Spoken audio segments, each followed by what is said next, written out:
Hello there, I'm so glad you are here. My name is Simone. I am making videos about fountain pens and inks and journaling and all the things that I love. And today I would like to show you a quick look at the 3 new dip pens that I just purchased and received from Stilo Stile. These are the Sailor Hocoro dip pens. They have just recently, I think in the summer of 2022, been released, and I have heard great things about them. And so I was in the market for something to improve my dip pen writing. And so I decided to get them. I found everything that I wanted in stock at Stilo Stile, which is an Italian fountain pen stationery store. And it was the shipping and the price for this was quite reasonable, so I went with them. What I bought in that order were 3 of the dip pens. There is 4. I'll tell you which one I didn't get. And then I also purchased 2 spare feeds.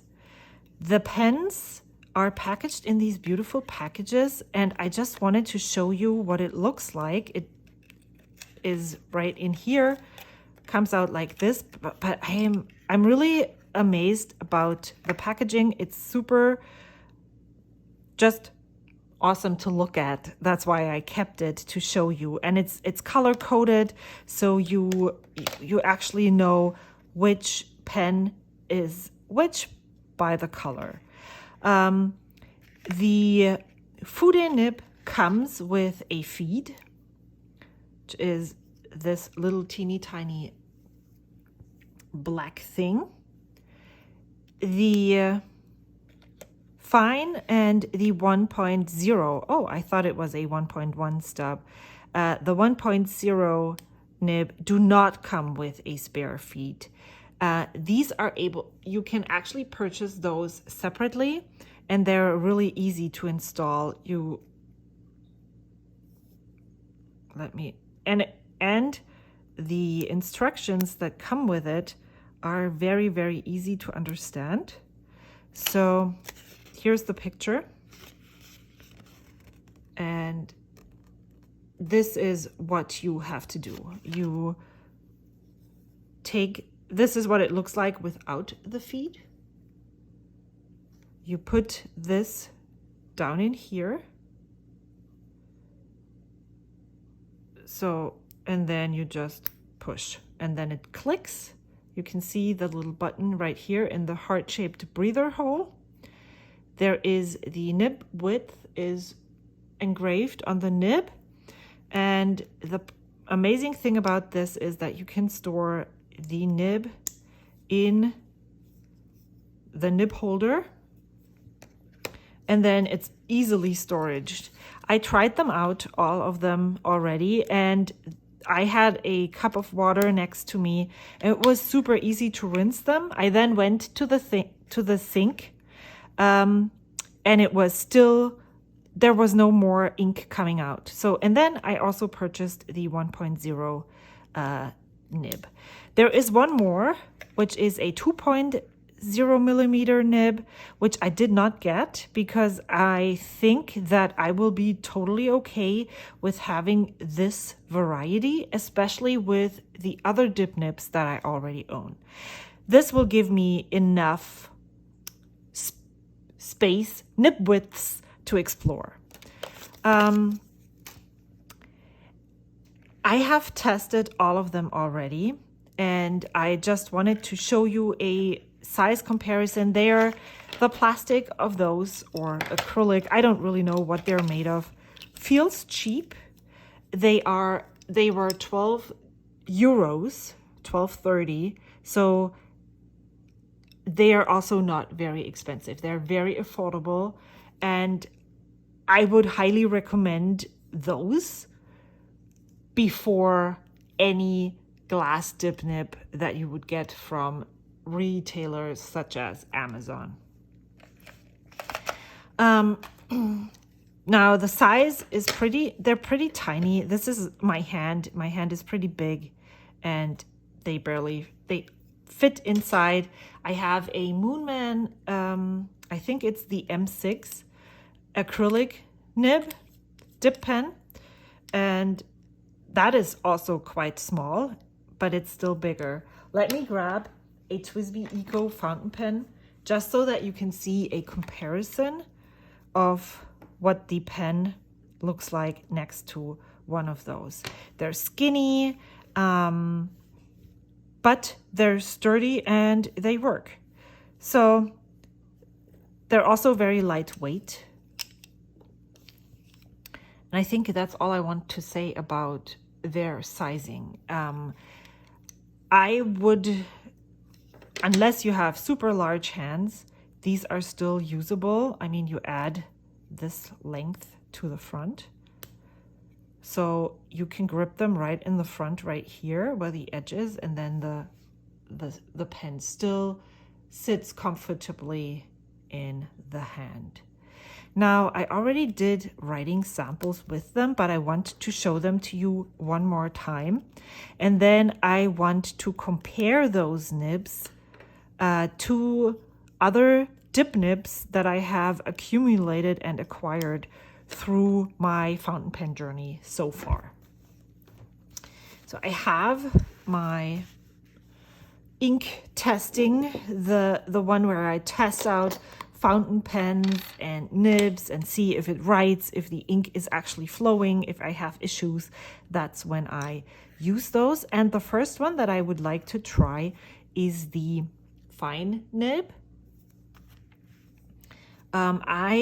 The last time that I dipped it, I didn't even dip it really far. I just made sure that the nib and the feed were covered.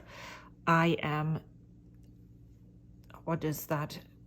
Taking off the excess ink on the edge of the ink bottle, just so you know what I'm doing. And then I'm just going to write the name of the pen. It is the Hocoro from Sailor. And this is the fine nib.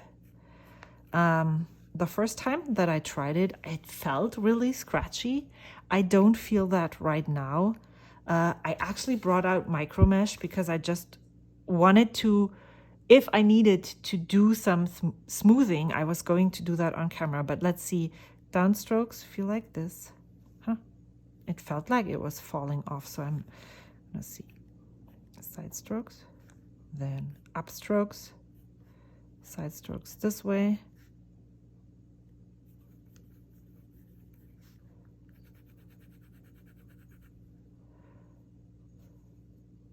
It's still on. It felt really odd right now, but that might be, let me show what else I'm usually doing. Yep.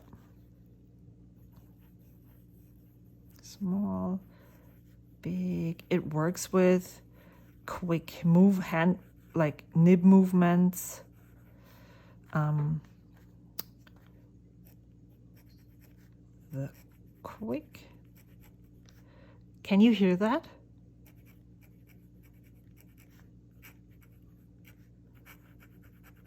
Jumps over the lazy dog. It feels like it's, let me just see what happens if we run this over. I'm going to dip it in one more time.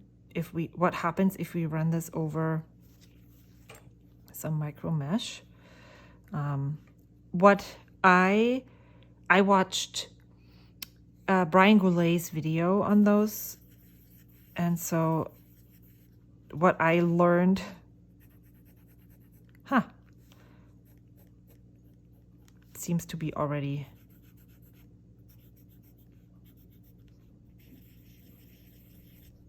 I'm not putting any pressure on the micro mesh.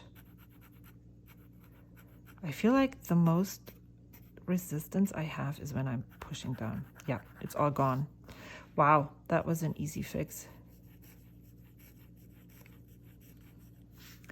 Okay, Hocoro, Sailor fine. So I am going to move over to the side so that I can show you the 1.0 nib as well. But of course I forgot water, which I still don't have over here. And I also brought some fresh new paper towels instead of my really dirty pen and ink towel, just so that we can check out how much staining or how much ink is still, colored water is still in the pen. So if I'm, well, there's still some in there, but let's just put it in one more time. Yep. So there's a lot of ink in here, as you could clearly see when I rinsed it. I have to actually put it there, but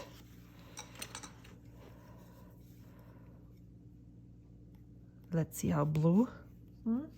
Still blue. So I would probably rinse under running water every time I use a different ink, but that is still very impressive. And I think if you had two different water containers, one where you would get all of the really big excess ink out of the feed, and then one with clear water where you could just rinse it one more time, it would probably, you wouldn't even have to go over to the sink and rinse it under running water. So then you would just pull out this again and then put it right in here. It clicks and now it's all good. So then let's check out the 1.0 stub nib. I'm in general, I'm pretty happy with my purchase. I was a bit underwhelmed with the smoothness of the nibs. And you can actually, can you hear it? It feels even worse. Let's see what happens when I'm using Sailor. This is the 1.0 stub. I mean, now it's working quite okay. Let's do downstrokes, side strokes. Side strokes are okay, but downstrokes feel like it's super strenuous for the pen. Upstrokes are quite hard, side strokes. And then these, let's see what happens if I'm going fast.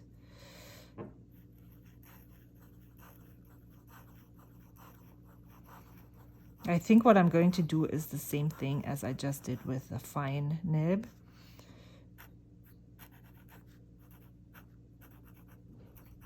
Let's see what happens if I change the writing angle slightly over to the side. This is how I usually hold my pen. Wow, it's even worse. Brown. So if I hold it straight with a 90-degree angle to the paper. Fox, jump.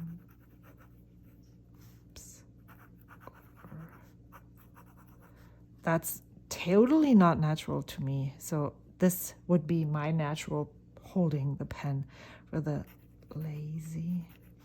It also, I feel like you get a nicer line variation.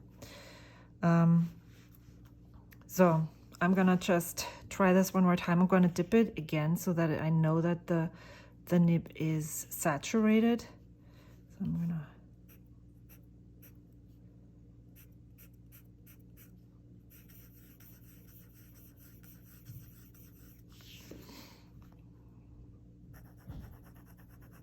I hope you can hear all of this, because now it doesn't even sound as scratchy anymore. Let's just do one more set of figure eights.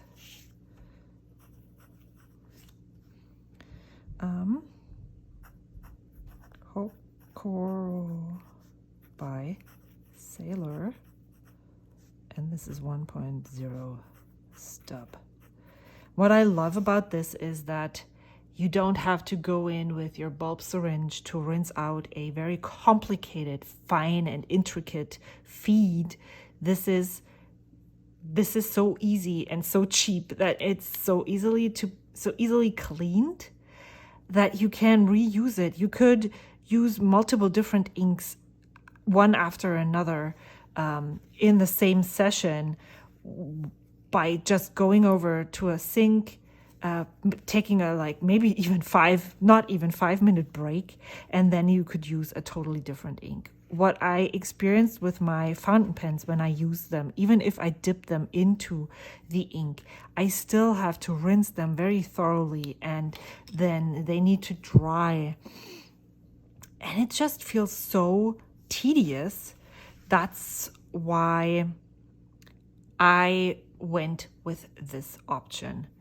And the dip pens that I already own just don't work for me as well as this is this is a 150% improvement. So now I was most curious about this Fude nib, which is a bent nib, as you can see. I know that lots of people in art use this, and I was really scared because I saw some people use this and saying that it takes a lot of time to get adjusted to this nib. But I was surprised. I was really able to try what I learned by listening and watching other people to it being even easier than I thought. So what happens with this nib is the lower the angle that you bring the nib to the paper. Maybe let's put it this way. The lower the angle of your nib, the broader the stroke, and the more you tilt it up, the finer the stroke. And so let's start by holding it almost at a 90-degree angle. So this is the Hocoro. Let's put this away so that you can actually see.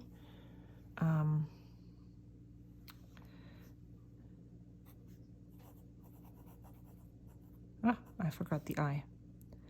And I'm going to put the nib size over here because I'm going to try various different heights. And then let's put...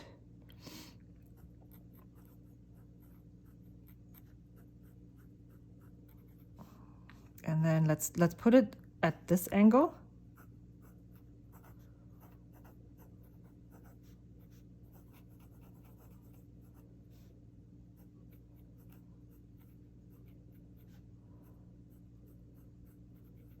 Since the nib is long in a or vertical and so it's thinner but wider in height, it will have an architect feel to the writing the further down you go. So let's put it at an angle that would be really super comfortable to me.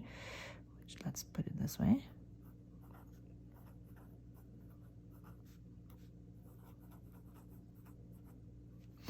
And then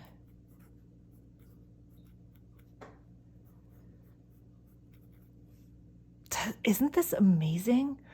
I am so fascinated by the way that this nib works.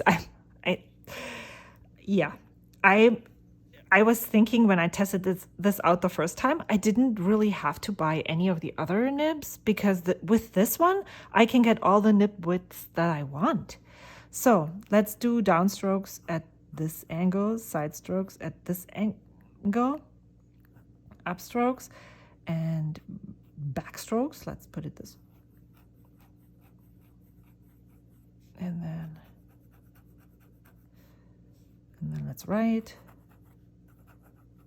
This also has some scratchiness to it, but it's so little compared to the others that I'm not going to mess with this at the moment. Jumps over the lazy dog. What this can do is when I unboxed this, I thought, so that's what they mean. So you could if you would draw a flower, you could have, and then you could put this up and then have some shadows down here, for instance. I mean, not that. And then you have the stem and the leaf, and then you put the details in here with a fine stroke. And I can really see the appeal of this nib for artists, for sure. Maybe not a dip nib necessarily. I mean, there is pens who have this nib installed where you ink it up and then you can use it all over. You don't have to re-dip. But for trying a Fude nib, this is definitely an option to see if that would actually work for you. So I am extremely happy with my purchase. I think I finally put my money for this specific purpose for these nibs at the right place. I don't think I will ever have to get something else. I will be eternally happy with these 3 nibs. I would be eternally happy if I only had the Fude nib. But since I was ordering them, since I wanted to explore them even more, I thought this would be a good thing to do. So now let's look at what I have in my stash that I wasn't really happy with and compare the line width and see how those work. So I showed you earlier, the Moonman, is it the M6? Could be. I have this really broad glass dip nib that I received from True Fae when I was able to test their ink subscription. They have samples, and what is that called? I will put it here on the screen, and I'll link the video where I reviewed those inks. Then I do have the Kakimori brass dip nib. And I also have the Iro Utsushi from Pilot. They do come in 2 different sizes. I have the medium nib. They do have the fine nib. And it works really well. I'm going to show it to you in a second right here. I think that's exactly what I'm going to start with. So this is the one that compares most with this nib. However, if you are on the fence of getting either one of those, I will say that here you have the option. It does not come with the feed, but here you have the option of purchasing a feed. And you will see when I write with this that this will last you maybe a line, maybe 2, if all goes well, but not more. This I was able to write with all of this and then some. I was uninking. I was putting so much ink into my water. So it has a line right here at the breather hole. This is how it is recommended to dip it in. So that's what I'm doing. I'm actually going even further. I am also not getting off the excess ink, maybe the one on the side right here, but I'm not taking off any of the excess ink, because if I do that, then there's nothing left. Then let's put Iro Utsushi from Pilot, and that's a medium. So the line width of the medium is definitely a lot broader than the fine nib of the Sailor. It also, the nib on here, the writing experience is much smoother than the fine nib of the Sailor, I have to say. So let's just do these lines. Oh, I could actually do this so you can see. I feel like most nibs that I have tried struggle with the upstrokes and the side strokes, and I've been thinking, do I really need to test them? But when I write with my regular handwriting, all of those strokes are part of my regular hand movement. So it's really interesting to see how much ink these nibs lay down when you do these different strokes. And so I have found that, especially with Pilot, they lay down a lot less ink when you're doing upstrokes. If you have a Pilot nib, try that and let me know if you experience the same. I find it very fascinating. So it does work all through here. So then let's do the wow. When I was, oh, there we go. So this is how much ink, how far it will last with a, maybe up to here, with the same intensity of, or what is that word? When it's the same color intensity. Let's just say intensity. You know what I mean. Here it gets lighter and you can see that it's running out of ink, but the nib is clear and clean. So it's basically usable in a different ink right away. So for my personal explorations, which I am doing in a journal right here, I do some writing excerpts of a book. Is that how you say it? I don't care.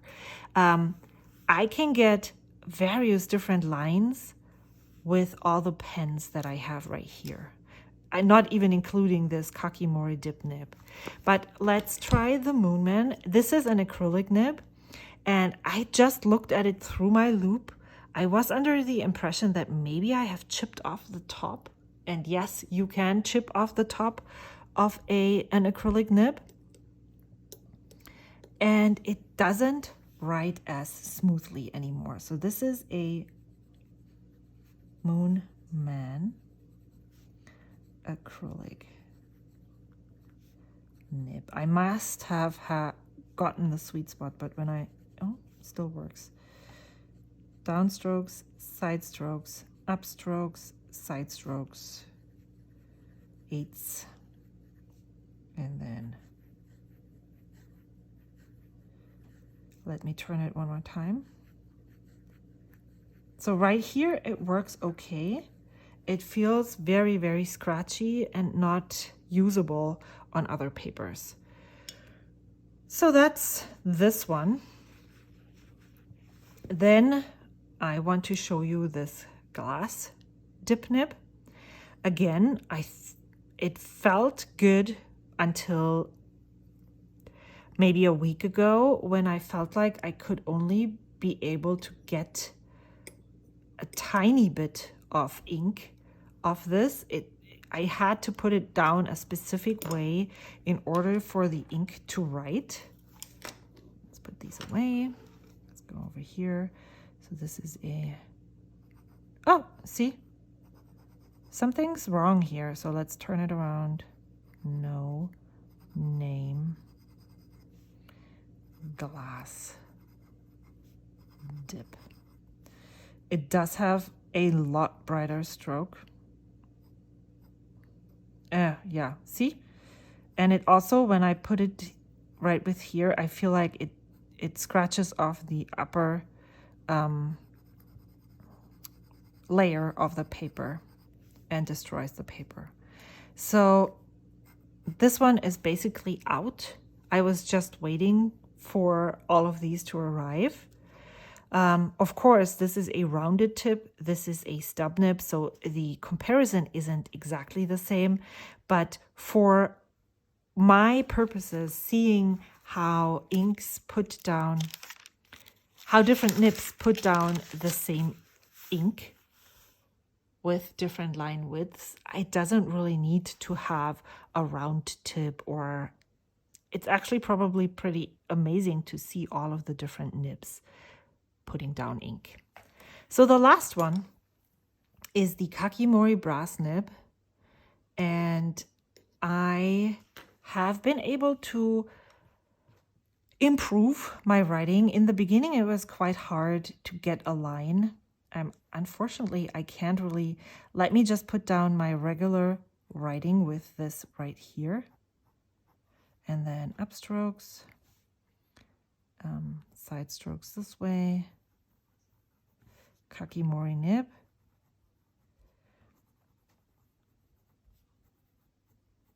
So this is super broad. I can totally replace this one with this. But what I wanted to show you actually, and I'm just going to turn the page so that you can see what else you can do with this pen. it's very similar to the Fude nib experience, where if you put it onto the paper, if you put it onto the paper basically in a 90-degree angle, your line is very fine, and the further you go down, your line gets broader. So Kakimori nib. However, one thing that I noticed is, depending on the wetness of the ink and how much you load up your pen, this might not work when the first time you write with it, because I think it might be the viscosity of the ink. It might just, or what is that? The surface tension. It will just release completely onto the paper, and then it just blobs down ink. For instance, let me check if I can find this boysenberry. Look at how thick the line is with the Kakimori brass nib here, and with this one of a different ink here. I try to hold it at the same angle every time, but that has to do with, I would say, the wetness of the ink. If you are more experienced than me, please let me know what I am experiencing. I don't know what the physics behind the wetness of an ink is, or how much it releases, but it definitely is different with different inks. So then if I put it down like this, I can have a much broader line. And if I go even further,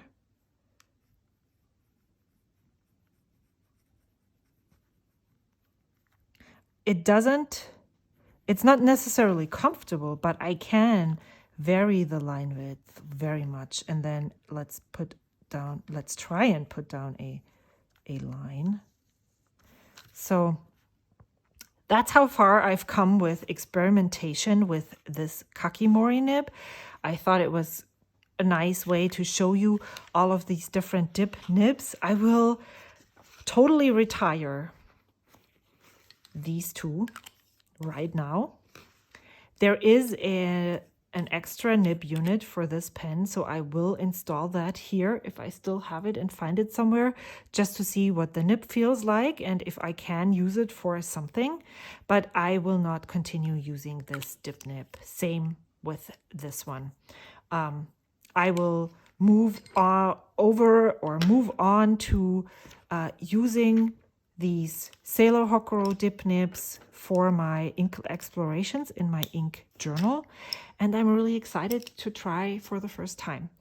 If you have the Hocoro dip nibs, let me know what you think of them. If you have any of the other dip nibs as well, I would really love to hear about your experience with these nibs and pens, and what I would also love to know what you're using them for. My son told me earlier that when I'm closing out my videos, I really have to tell you that if you haven't subscribed, you should, because I love my subscriber count to grow, and also then you get notified when I have new videos on my channel, which usually happens every Wednesday and Saturday. I thank you so much for watching, and I will see you soon. Until then, goodbye.